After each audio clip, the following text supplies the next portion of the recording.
நான் ஆண்கள் சைடாக பேசலை, ஆனால் வந்து கொஞ்சம் பொறுப்பு கூடுதலாயிடும். நான் ஏதாவது ஆனா கூட எனக்கு அப்புறம் என் பொண்டாட்டி பிள்ளைங்க எப்படி பிழைப்பாங்கன்னு ஒன்று இருக்கு இல்லையா, அந்த ஒரு பயமும் இதுவும் கொஞ்சம் அதிகமாகிடும் ஆண்களுக்கு நினைக்கிறேன். ஒரு பொறுப்பு இருக்கும். கல்யாணத்துக்கு முன்னாடி கூட ஏதாவது தொழிலில் சண்டைனா கூட எப்படா அப்படின்ட்டு போயிடலான்னு தோணும்.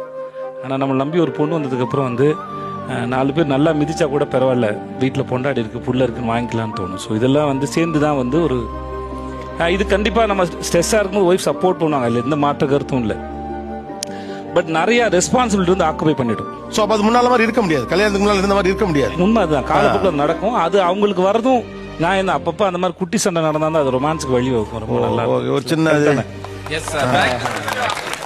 காலில் விழுந்துட்டேன்டி அப்படின்னு சொல்லி மறுபடியும் ஆரம்பிக்கலாம். காலில் விழுதுல சுகம் இருக்கு சார், அதனால அது சந்தோஷம். அது பொண்டாட்டி காலில் நான் ஏதோ டெஸ்ட் தான் அடிக்கடி வச்ச மாதிரி நினைச்சேன். இல்லை சார். சார் வெற்றி என்பது சண்டைக்கு அப்புறம் பொண்டாட்டி வந்து உருன்னு இருக்கிற மூஞ்சி ஓரத்தில் கொஞ்சம் சிரிப்பாங்கல்ல, அதுக்கு பார்க்கறது தான் சார். அவ்வளோதான்.